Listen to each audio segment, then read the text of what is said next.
I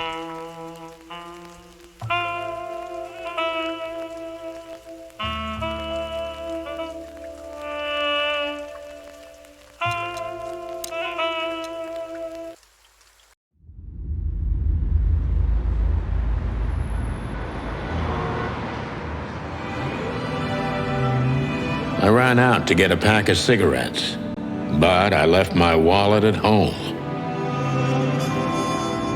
Yeah, that's me. I'm getting old. My name is Sonny Featherland, an investigator for 20 years, and once the star of the predatory division of the Clawville Police Department, one half of the legendary Chicken Police. But buying a pack of smokes is more than I can handle right now. Maybe I should just lay low. Yeah, I'll do that. The most colorful place in the wilderness.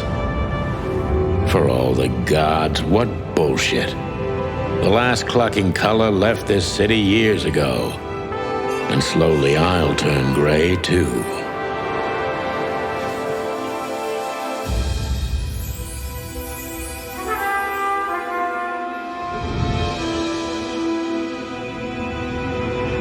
Still, what do I expect?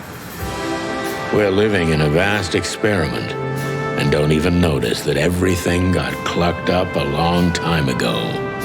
We believe in this wonderland of peaceful coexistence. Wolves and sheep, chickens and hounds. Yeah, sure, why not? It's just ridiculous. The dog eats the chicken.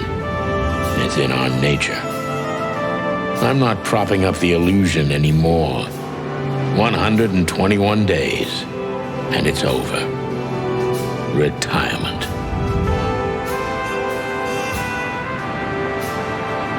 What could possibly go wrong?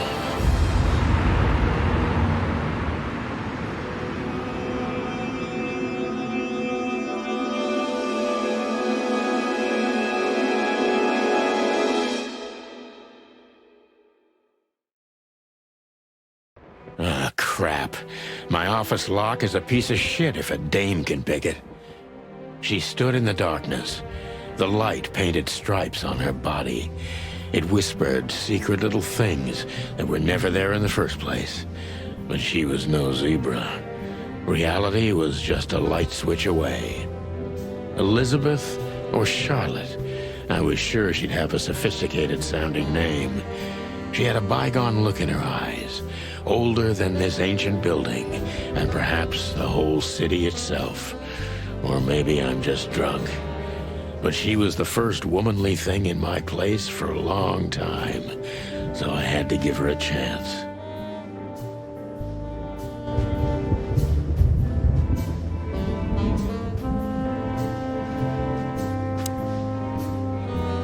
She doesn't seem so dangerous that I need to grab my gun, but you never know.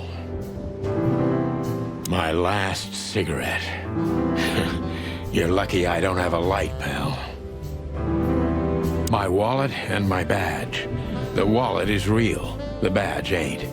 Chief Bloodboil took mine, so I got this one out of a pack of cornflakes, just in case.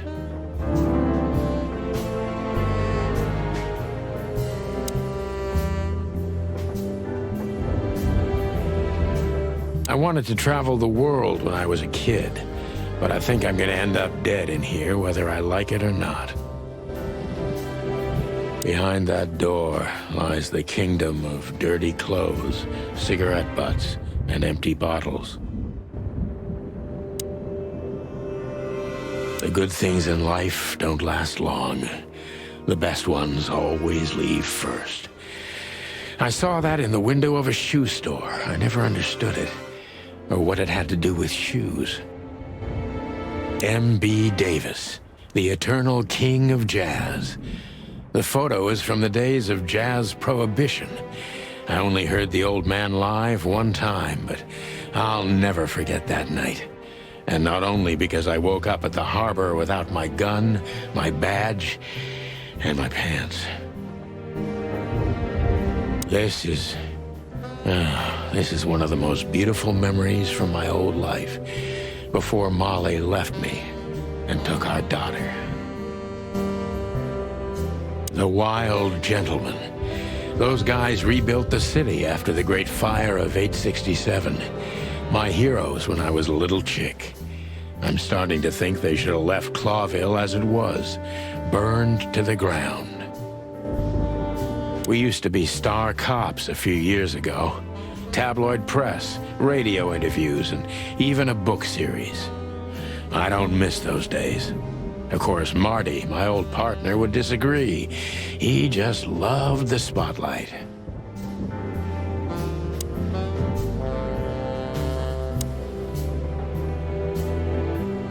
I don't even know where the key is. Whatever's inside is gonna stay there forever. Books I'm never gonna read. Maybe nobody ever has. I promised myself I'd write a novel one day. I don't even know what these papers are.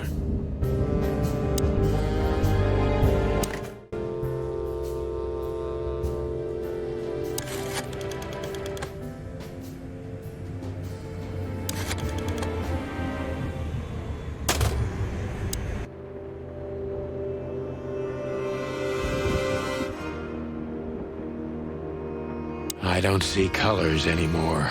Only emptiness. Everything faded. I need another drink. Who is this dame, anyway?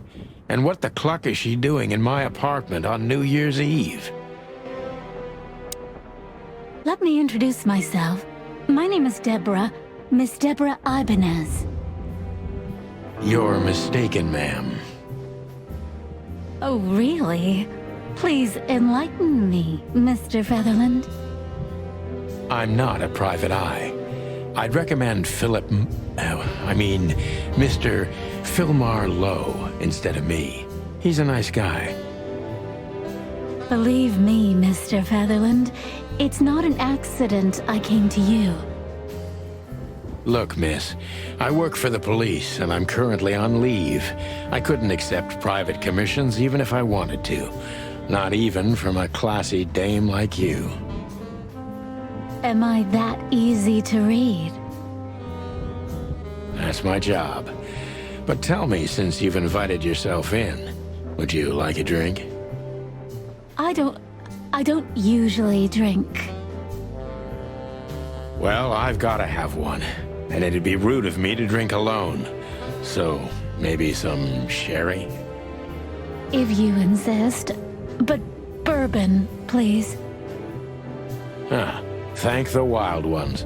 That's all I have. What a coincidence. So come on, spill it from the beginning.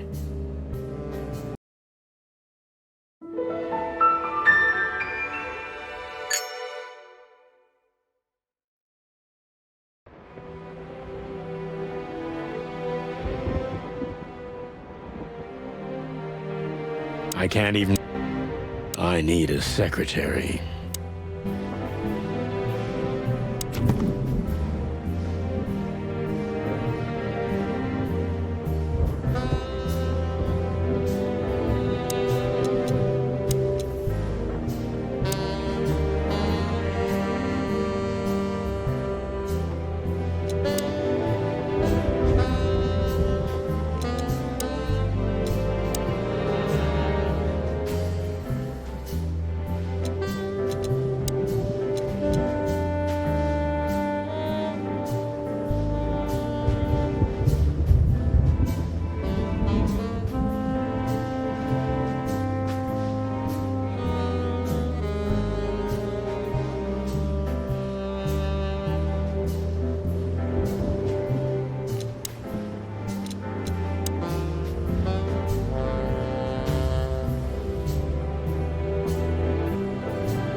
That's better. Now, if I understand correctly, your mistress is receiving threats. What kind of threats, exactly? It's a very strange matter. First, there were letters. Then it came printed on a wine bottle's label, sent as a gift. Then carved into a brick, thrown through the window. And finally, they painted it on the wall of the house in giant red letters. I think it's time to dig a little deeper. If you don't mind, I'd like to ask you some routine questions. Please, that's why I'm here.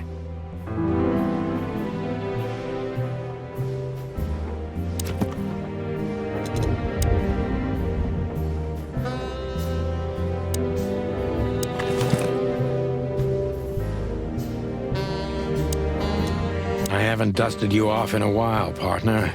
Looks like I may be needing you now. Oh man, I totally get you. Ironic, but ever since I've been on furlough, with only my fake badge sitting in my cabinet, I feel more like a cop than I ever had before. More like a Clawville cop, anyway.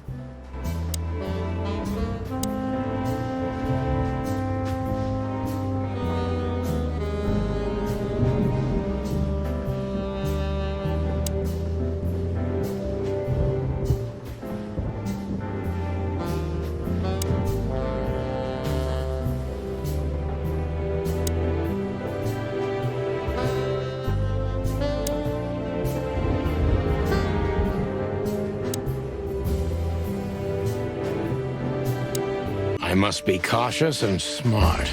This dame seems shy, which I can use to my advantage. But I must be careful about what I say to her, or I could scare her off. Let's start gently, and when the time comes, we can go in hard.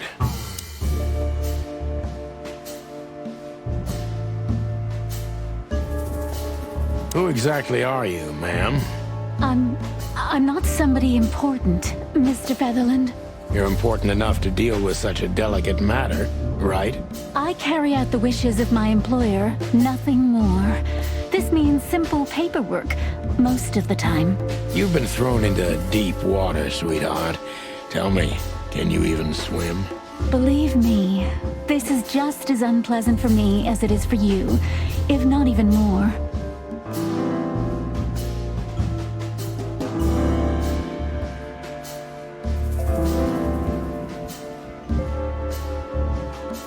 Tell me, which part of the city do you live in? Calavera Hills? Flowerville, maybe? Look, I don't want to answer that. I'm here on behalf of my employer, and not on personal business. Fair point, Deborah. Let's try a different approach.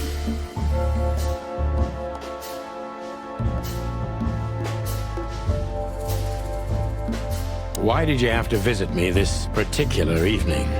I have my reasons. I may look like a silly little fawn, and maybe I am, but I still have common sense. I don't doubt that for a second, Miss Ibanez. This day is essential to my mistress, and she thought it's also important to you. A message in itself, for sure. But to be honest, even you are. You know what? I'll just take that as a compliment, even if it wasn't meant as such.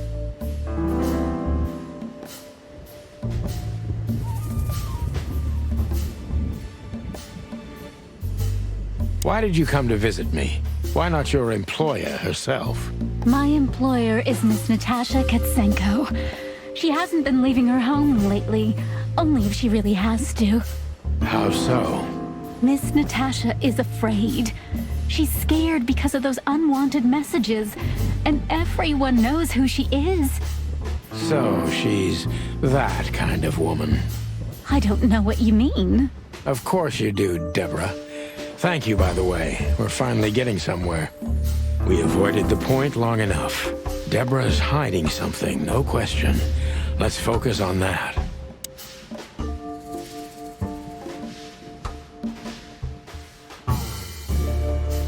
I'm sure it's not intentional, but, are you toying with me? I'm not sure I understand you, Mr. Featherland. Cut the crap, Deborah. You're a pretty smart girl, and you can't hide that no matter how hard you try. But ever since we've been talking, I couldn't force one single straight answer out of you. I'm starting to think I'm terrible at what I do. I'm sorry, Mr. Featherland, you're right. I'll try to be more straightforward next time. I appreciate that, ma'am.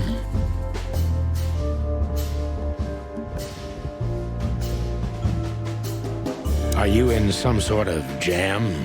Nothing of the sort. There are simply things better left unsaid. Then you're wasting my time. I trust your instincts. You'll manage it. Yeah, and I have no other choice, right? To be honest, no, Mr. Featherland. Not really.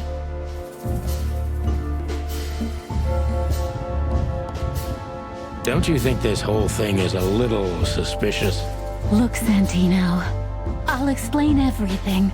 I have no doubt about that. You look just the type, sweetheart. No offense. I'll take that as a compliment. Or maybe I'll act like I haven't heard it. You see, we're starting to understand each other.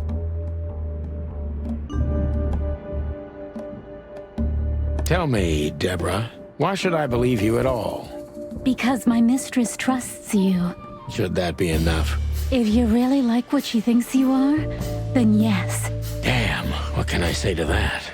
Look, I didn't mean to back you up against the wall. You have a way with words, sweetheart. Did you ever want to be a cop? No, not for the world. Heh, smart answer. Be honest and tell me what you're so afraid of. You know, Mr. Featherland, my mistress's partner is Hobart Wessler. Or as most people know him... Ibn Wessler, the Kingpin. Exactly. Feathery gods, help me. So you get it now. The secrecy. To put it mildly, I think I understand it all. Wessler. This little piece of the puzzle changes everything.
Why don't you take it to the police? Just go there and file a report. Photos, flashing lights, fingerprints, you know the drill. The evidence is very clear. Even a moderately talented detective could easily wrap this case up. Or just try the phone. 555-111. Please, take a look at this. Well, okay. Let's see.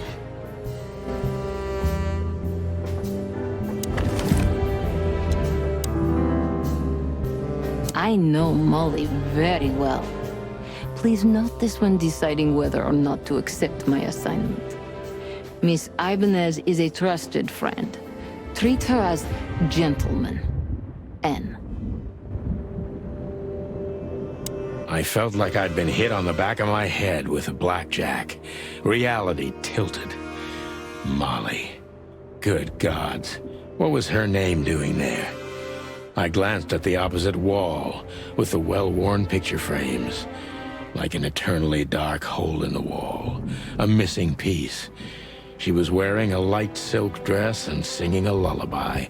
The waves caressing her beautiful long legs. Why Molly?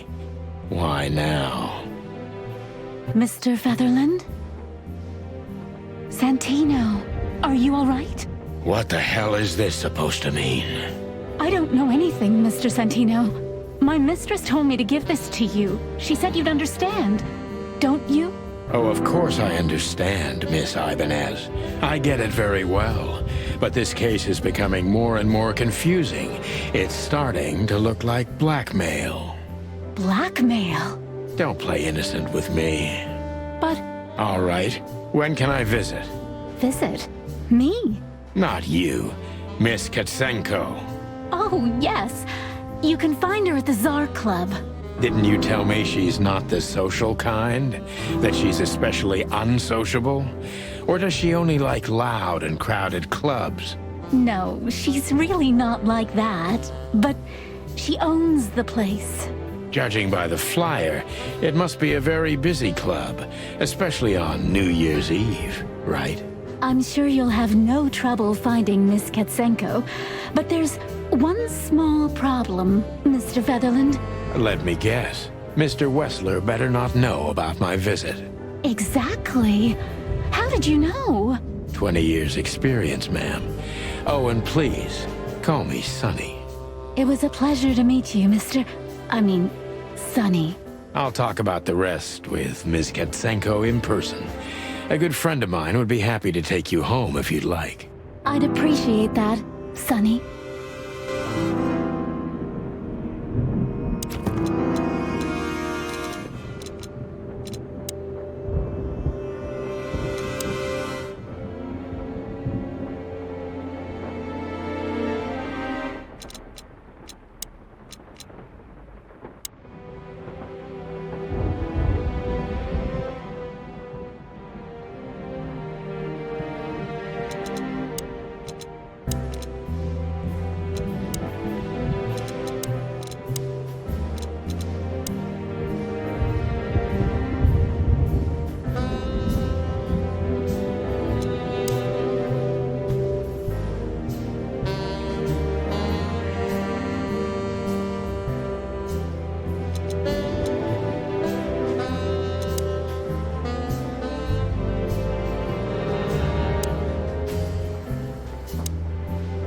Thank you again, Mr.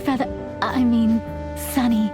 Don't mention it, Deborah. I had no other plans for today, except drink. But tell me, do you have a light? I'm sorry, I don't smoke. Thought so.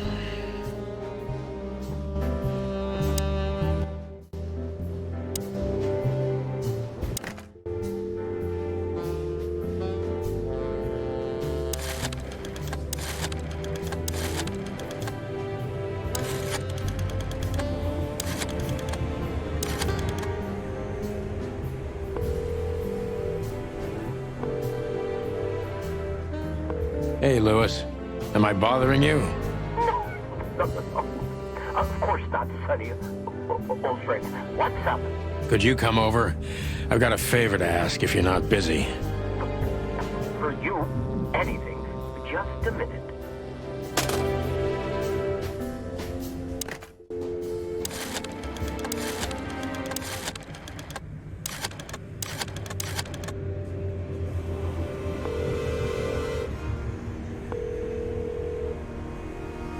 Bravo PD, how can I help you? Nothing. Forget it. Lewis arrived a few minutes later. He lived in the rooms above, so it wasn't difficult getting here, not to mention that he's a rabbit. It was a quick hop. The Atlas Hotel was his inheritance. It was once a well-renowned place, but not anymore.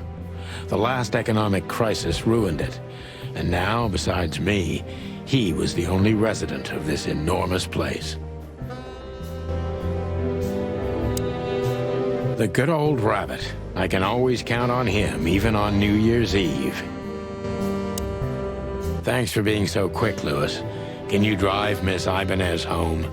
I have some things to take care of. Of course, Sonny. You know, anything for you. Thank you for being so considerate, Sonny. I appreciate it. Don't mention it. Goodbye, then. So long, Deborah. Before I visit the club, I have to take a detour. I've got a feeling that this case isn't going to be a one-man job. And there's only one bird in this city I can trust. My ex-partner, Marty. He's going to be at the station. I can only hope he'll be willing to talk to me.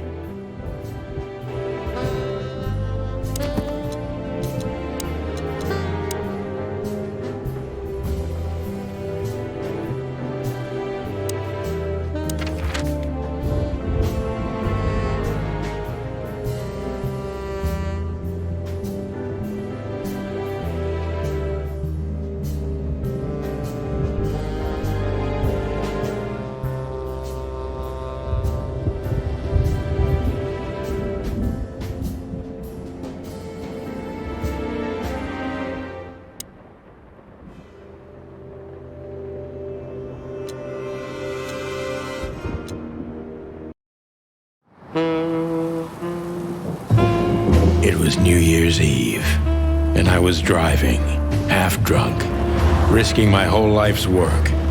But still, it didn't feel any different. Every day was the same. And the 121 days I had left till my retirement seemed like an eternity. When I look out the window of the hotel room I call home, I see the same thing every day. A woman in a red nightgown dances slowly in circles to smooth music. The 9 o'clock show, with a glass of cheap bourbon and the red gown with the silent music. In the meantime, the proud city of Clawville is slowly eating itself alive. And we're still here, with nothing left to lose but our sanity, while others, the smart ones, had already gone. Molly. Does her name really upset me this much? All those years of solitude, and I still jump without question every time I hear it. And then there's Marty, my ex-partner, who hates me.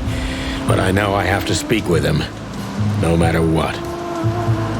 Why do I feel like the past is watching me on this goddamn night?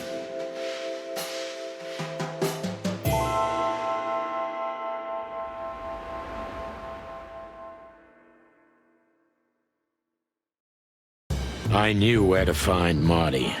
At the station, we'd always draw straws about holiday duty. Marty never joined in. He always took the New Year's Eve shift, even though he had someone to go home to. I understood. 10 years ago, we survived the night the press called the Bloody New Year. Forgotten by Clawville, but not by us. We both left parts of ourselves behind that night.